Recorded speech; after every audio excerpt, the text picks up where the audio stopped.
Okay, so welcome back to another episode of Alpha Training, where we bring you all things real estate. Anyways, okay, so obviously we've covered a lot of stuff up to this point as far as nuts and bolts and how to put a real estate deal together, how to navigate the contracts, how to generate business. That's all very important if you want to be successful in the real estate world. The other side of that coin, not just in the real estate world, but whatever you do in life, it's really important to have the right mindset, to have the right sphere of people around you. So today we're going to cover some of the intangibles of real estate, but again, this applies to any area of your life. Yep. So first thing we're going to talk about is personal growth. We feel like this is a very important topic, no matter what industry you're in, no matter what point in your career you're in. Always being a sponge, someone who is seeking after education in different topics. You might have had a personality where you got out of school and you're like, man, I'm done with college and I'm done with high school and I'm done learning and I just want to go work or whatever, which, I mean, I think we've all been there. But it is crucial to continually increase your personal growth. And at different phases of your life, different ages, this becomes even more important. As you get older, understanding things with retirement and financial freedom and setting up some of those things. So we highly recommend, especially as an agent, we drive around all day. So it's a perfect opportunity to listen to audiobooks or listen to podcasts at night before you go to bed. Read something positive so your brain is thinking about that through the night. So here's some recommended podcasts. Now this is a very short list of podcasts and books that we recommend. There's a lot more to this, but these are just some of the ones that came off of top of our head. Number one, Bigger Pockets podcast. That talks about real estate investing. They have a lot of content on there from different flips or long-term investing, buy and hold real estate. Leadership podcast from Craig Groeschel and Andy Stanley. They're both pastors of large churches here in the U.S., but they're not specifically for their faith. They just talk about leadership principles. EntreLeadership by Dave Ramsey, and they have some awesome guests on there, different topics. Highly recommend that. Real Estate Investing with Clayton Morris, another great podcast talking about investing specifically. The Mindset Mentor, which it's just kind of short clips of little mindset nuggets to have as you're moving along. So there's some podcasts we recommend. There's a ton more, whatever topic that you're looking for. Like, I've looked up specifically real estate marketing or how to market myself on social media. Just different things like that. Great for education. The world that we live in, there is so much information available to us, and it doesn't matter. And it's free. Yeah, I mean, you just pick what's good for you as long as it's positive and it's feeding you in a good way. Never stop being a student of something. Mm-hmm. That's right. Also, books. Yep. If you know how to read, books are a great resource. If you don't, you can get them on audio. That's right. So just a few books that have personally impacted both of our lives. Again, there's a lot of books out there, but Rich Dad, Poor Dad, it's probably the book you hear more than anything else just on business and mindsets and wealth. Phenomenal book. If you have not read it, definitely recommend that. Robert Kiyosaki. Yep. EntreLeadership, of course, by Dave Ramsey, How to Win Friends and Influence People. Probably the number one selling book of all time in business. Mm-hmm. The Millionaire Real Estate Agent, it's actually by Gary Keller. Great book that actually gives you a roadmap and just dissects how to go from a brand new agent to a $1 million producer. Mm-hmm. The Bible, it's a great one. It's a really good one. Yeah, Highly recommend that one. 7 Habits of Highly Effective People, Extreme Ownership. Again, just a small sampling of some books that we've actually read. Mm-hmm. So you can do it too. That's right. Okay, moving on. So that's kind of personal growth. Can't talk about that enough. I mean, it's so important to continually grow yourself. Emotional stability. This is huge for new agents and agents who've been around for a long time. As many of you guys know, there are a lot of ups and downs in the real estate process. You're dealing with a contract, you might be working with a client and they look for a while and they lose out on deals and it's low, and then they find the house they want and they get under contract, yay, and then the inspection comes back bad and it's low, and then you agree upon repairs and it's yay, and the appraisal comes in low. And you see what I'm saying? It's just like one of these things, and you get to closing and it's a yay. And so I would say this is really mastered over time, and I don't even think I'm there yet, because you do get invested with your client, and that is okay. It's okay to be emotional with your client. It's a big purchase, you're helping them, but it is crucial for you to be that solid, consistent resource for them, because it's easy for them to go, run away from the deal, whatever it is. So highly, highly, highly recommend just develop some emotional stability. And what I found is just understanding that I play out worst case scenarios sometimes in my mind. What's the worst case scenario? This deal falls apart, they don't buy the house, and the client doesn't use me. If I can get over that, then typically I can have a little bit of peace throughout the process, or understanding, hey, I've seen this before, I know how to navigate this, I know how to talk to the lenders to get this figured out. We've had some bad inspection reports that we've overcome before. It's okay, we'll figure it out.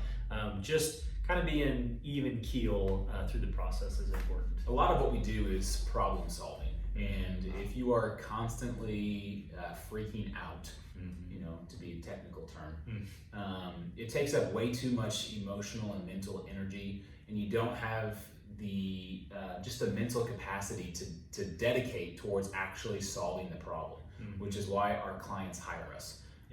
So like Aaron said, it is good to actually care about the deal and your clients, but you have to keep that in check. Okay, something else. So, and again, this is just like us having a conversation. If we were to sit down with you and you're a brand new agent or an existing agent or people who are not in real estate, these are great things to be practicing and to always working towards. So a good thing to kind of, peel the layers back, so to speak, on your life is look at your sphere of influence. Who do you spend all your time with? Who are the biggest influencers in your life? And really take a step back. A good question to ask yourself, is whoever that is, do they have what you want? Are they living the life that you want to live someday? And it doesn't have to be 100% necessarily of who they are. But there's people in my life that I would love to have the business that they have, but not the personal life. And so you kind of have to pick and choose certain areas that people are going to that you're going to allow them to influence your decisions and attitude and your actions. But you've heard it before, if not I'll say it, but your income most likely is the average of the 5 people that you spend the most time with. Okay, let that sink in. So it's kind of, again, take a step back, reevaluate. I'm not saying, be friends with people based off, the income that they make, but and again, where you're at in 5 years is going to be based off of the people that you spend the most time with and the information that you're taking in, podcasts, books, things like that. So, and I don't think it's even just income. I mean, I think your emotional stability is probably the average of the 5 people you hang out with. Your stress level is probably the average of the 5 people you hang out with. So I think it applies, because when you spend a lot of time with someone, naturally you're going to rub off on them, they're going to rub off on you. If it's a highly negative person, naturally you're going to tend to be a little bit more negative. And so it's just crucial to make sure that you have people in your life that are encouraging you, that are lifting you up, that are maybe somebody who makes you want to be a better person, so you're constantly striving to be better around that person. So it's just good to kind of take an assessment of who those people are. Now, like Adam mentioned, there are people in our life that we need to be the positive influences in their life. So you can't just say, hey, you guys are, negative, I'm out of here. There are some people that you've got to pour into, but in order to pour into someone, you've got to be fueled by someone else. And so that's why it is crucial to have other people in your life like that. People will always pull you down before you pull them up. Or I should say, it's easier for people to pull you down than it is for you to pull them up. So keeping that in mind, yeah, you have to have something that's refueling you or someone. Most people call it a mentor, call it what you will, but just having those people who are positive influences in your life and who do push you. You know, it's not always going to be easy, or always, you're not always going to hear what you want to hear. Those are actually good relationships for you. So. Yep. Okay, vision for the future. This is crucial because in our industry, we have to think long term. We have to think about, even when we meet a client who's ready to buy a house, that deal's not going to close for 90 days plus, by the time they find a house and go under contract, all that kind of stuff. So keeping your eye on the future and making decisions today, that's going to help you accomplish that. I think that's you can call it the cliche of dreaming big, or your head's in the clouds thinking about what the future is going to look like. But it is very important to have those dreams ahead of you, because sometimes it is a grind what we do in real estate, and sometimes you can get burnout on just like, I'm just like working all the time and trying to get these deals together and trying to make the paycheck and blah blah blah blah blah.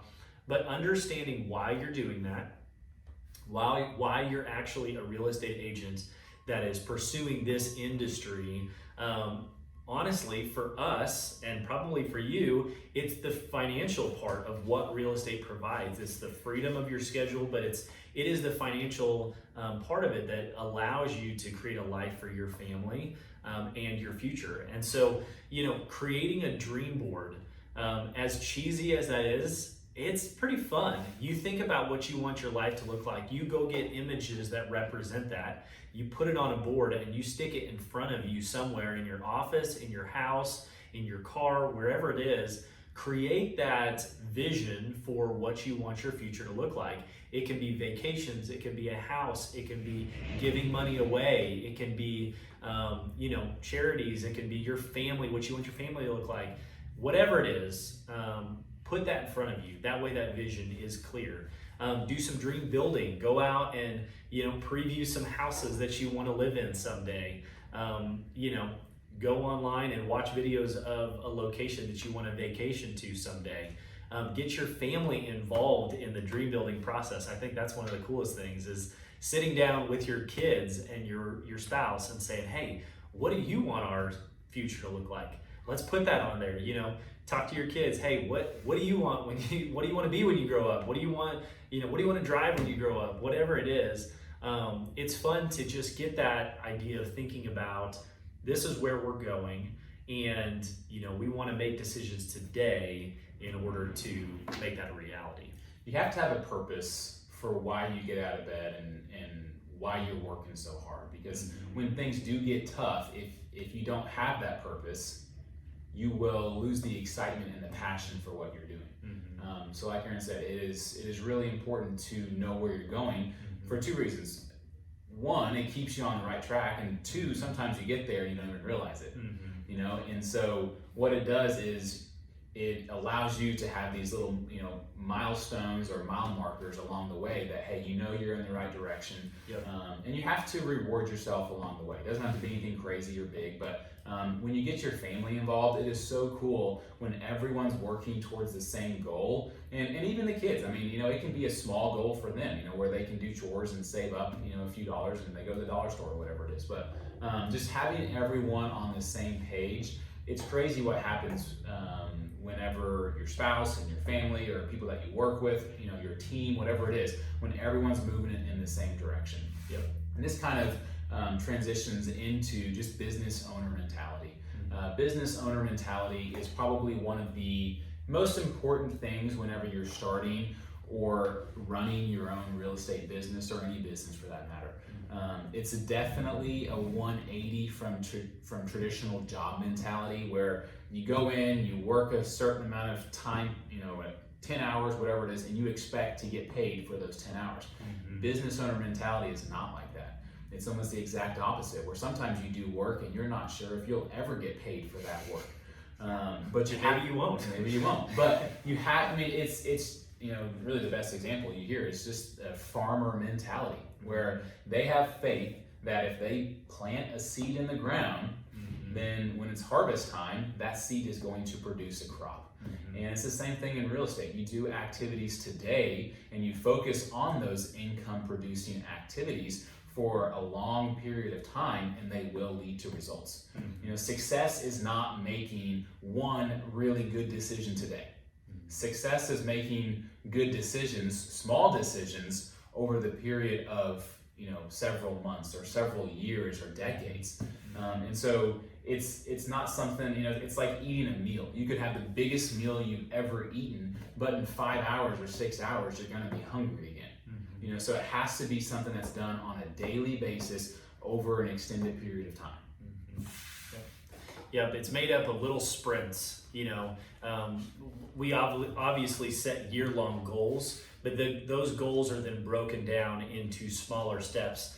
You know, quarterly goals and monthly goals and weekly goals and daily goals in order to make that possible. And that's just part of being a business owner. Some of you guys come from a business owner background. Some of you guys have just been employees, you know, your entire life. So it is a difficult transition because honestly, like Adam said, it's kind of the opposite mindset. You know, if you look at a situation, what would an employee do? You kind of have to think of it the other way. And as a real estate agent, you're your own boss. You get to decide if you work today or not work today. You get to decide if you call somebody, you know, or door knock or have an open house or generate business if you want to. You are your own business owner. And so the saying, you know, if it's up to me, it's up to, if it's gonna be, it's up to me. It kind of applies here. You have to make those decisions. You have to go out and get the business. You know, there are ways that we can brainstorm and help you along the way, but ultimately at the end of the day, it's up to you. You have to have that business owner mentality. This is a good example of business owner mentality. So it's actually December 25th when we're recording this. It's Christmas morning, 10 a.m. Yeah, and we're here filming this video, not with our families. Not true. Just kidding. No, not true. All right, guys. So obviously we could talk for hours and hours, and you know, we'd love to grab lunch or coffee with whoever. But and again, so listen to the first part, books, audios, start digesting those as quickly as you can. Get around people who have something that you want. Learn that mindset, always be a student. I mean, you are limited to the knowledge of your own mind. And so if you're not getting something from someone else, you are not growing. And if you're not growing, you're moving backwards. Okay? So you have to be intentional with it. We don't spiral up, we spiral down. So you always have to fight gravity pulling you back. So you really have to push through sometimes. It's not always easy. If it was easy, everyone would do it. Okay? So I'm glad it's hard. Yeah. And it's just hard enough to keep those who don't deserve it from getting it. Okay? So I hope you guys are writing this stuff down. Yeah. That was a good Lots little of good stuff. Yeah, if you need a little pep talk, just come in and talk to Adam. He'll get you. He's got the right good day. pep talk. That's right. No, we hope this helps, guys. Obviously, we are here to help you along the way. We can encourage you, give you the resource you need. But go out there, enjoy your life and what you've been given. You know, we've all been given 24 hours in a day that we can choose how we want to live it. And if you wake up in the morning, start out with your best foot forward. Just tackle some of these things. And we believe you will see success. And it might not be monetary success right away, but in the long term, it's really going to set up your life the way that you want it to be. So thanks for watching. thank you guys. We'll see you soon.